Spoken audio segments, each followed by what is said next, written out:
PSA to focus on the core issues, were they not? Yes, they were.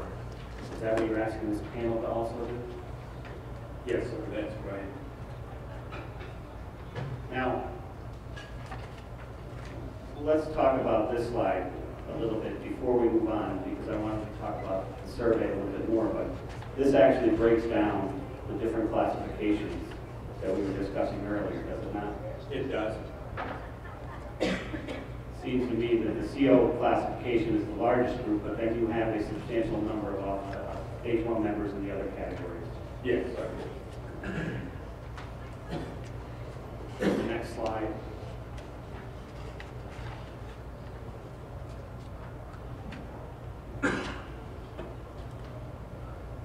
Now again, we see that the CO1 and the CO2 is a substantial number of the H-1 members, but when we talk about the core issues, and the core issues that you've developed through this process, are the core issues unique to the CO1 and 2, or do all H-1 members face these issues? No, the core issues that we have brought forth affect every single one of these members. It wouldn't be a core issue if it didn't affect them all.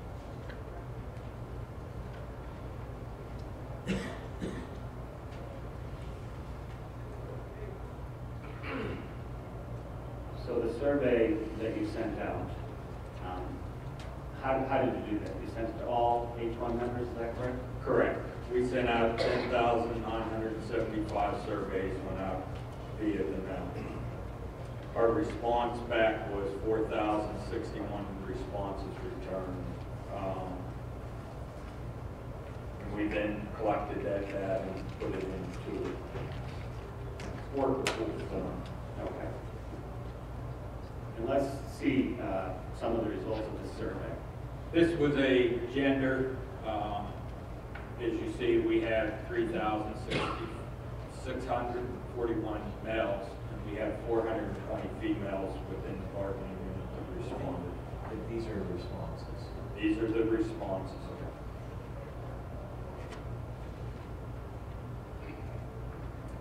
Next slide, what does this show? This is the years of service, how many people, where they fell in their years of service with the DOC, 0 to 5, 6 to 10, 11 to 15, 16 to 25, and 26 or more years. Okay. And what does the next slide show? Okay, this is the age range for the bargaining unit, their average age. As you see, most were in the 40s. Okay.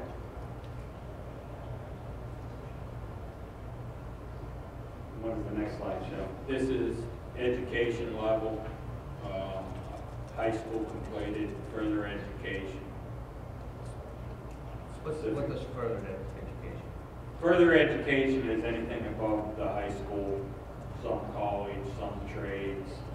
So anything. So if I took 3 credits, that would be further education as opposed to high school. Yeah. Okay. And then let's talk about the specific survey. What was the first question that was asked of the H-1? Excuse me. Sure.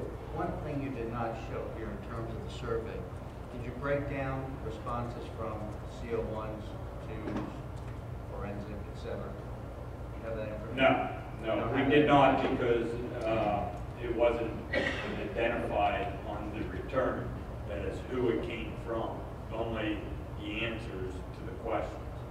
So I couldn't identify So it. they didn't check off, I'm a CO1 or I'm a forensic or I'm a No. this or that? Okay. Thank you. In your opinion,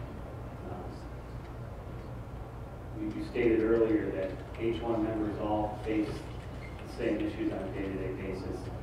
In your opinion, in developing this survey, were these issues that you felt all members that possibly face on a day-to-day basis? Yeah, the questions that were asked weren't specific to a forensic or a CO1 or a trade instructor. I mean, they were issues that were, I was hoping by this point, I was very core, which applied to everyone. Okay. And what was the first specific question asked? The first question asked was, in the past 5 years, have you been involved in a physical confrontation? And 51% had responded that they were. Okay. And then the second question that was asked of the membership, what was that? In any assault, did the wearing of the protective vest provide you any protection? And as you see, an 80% came back with no protection whatsoever. A protection, the protective vests are vests. What's that? Bulletproof vest? No, they're slash-proof vests. Slash-proof vest? Yeah. It's a vest that was issued by the department that's mandated for all H-1 members to wear. And how long has that been in place? 2000. Yeah, it was mandatory since 2000. I'm sorry. 2004. Thank you. Eight. I'm sorry, that's 2008. I'm used to dealing with, obviously, ballistic vests. Is this slash proof? What does that mean? Slash-proof is a vest that is supposed to deter a slicing attack. And it's not a puncture-proof vest, it's a slash-proof. What does that mean? Well, a slash-proof is a motion sideways as opposed to a straight forward. Okay, so if I took if I'm in the kitchen, I took a knife and I stuffed it into it, would that stop it? I wouldn't want to try. To get back to the survey question, though, it says, did the wearing of the vest provide you any protection?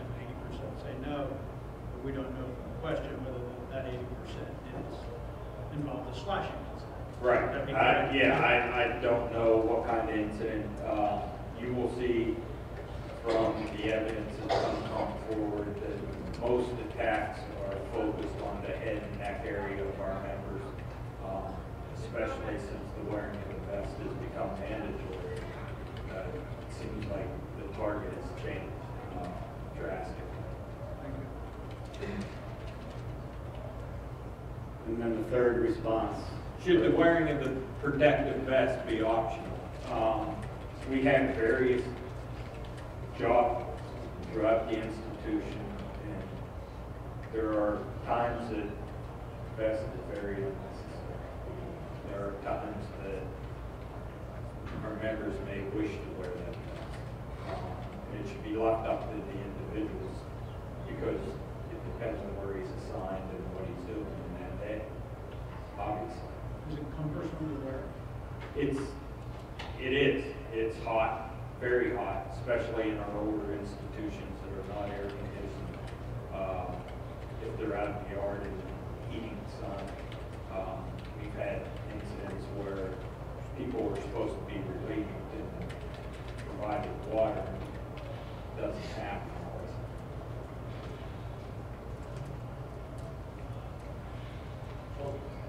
I know that with, at least with ballistic vests, they've got a life to Yes. them. You know, Yes, these have a 5-year shelf life. yeah, it's the same, I guess same thing. Right. They have a 5-year shelf life. In fact, they're coming up for renewal.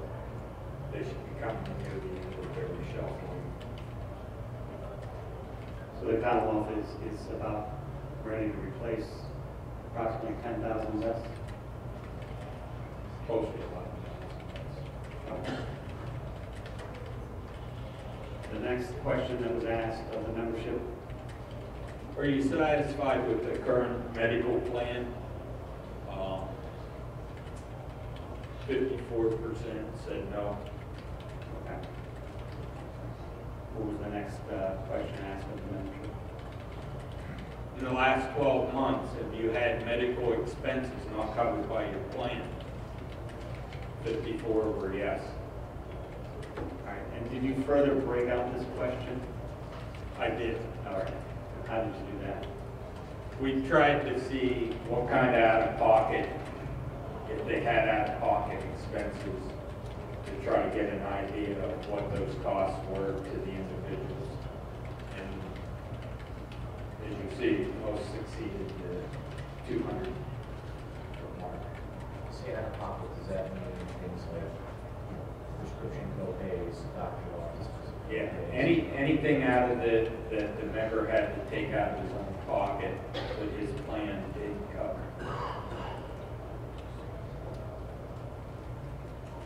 And we see that the next question, what would that be? Did you feel there is an adequate avenue for advancement in your career with the Can I DOC? go back for a second? Sure, could we go back to the slide, please? In your survey was in the past 12 months, have you had medical expenses not covered by your plan? And 2182 said yes. Right? And then the following question says the amount of money you spent out of pocket for medical, vision, or dental. And you have 2406 saying $200 or more. Can you explain the contradiction?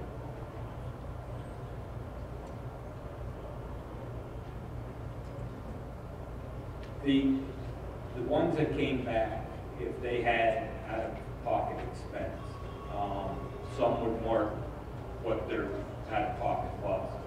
Some would come back with no response, so they weren't counted in that particular question. But only 2182 said they had any. And yet 2406 said they had $200 or more.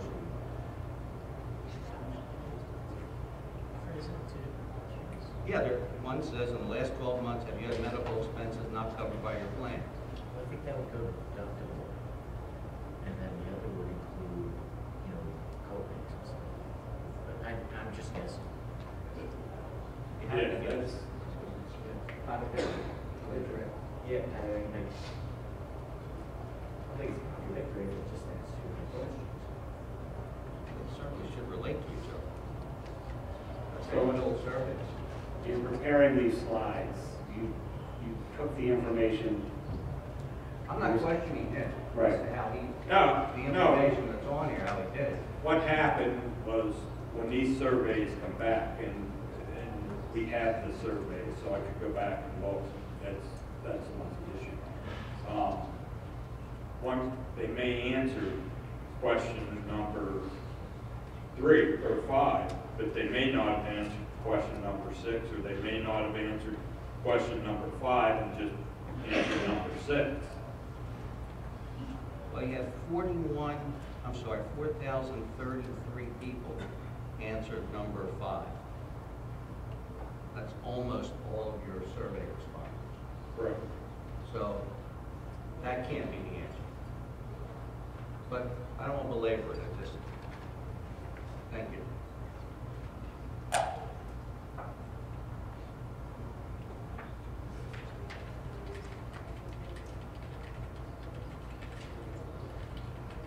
The question, let's go back to question 5. Okay. Question 5 focuses on medical expenses not covered by the plan. Is that correct? Correct.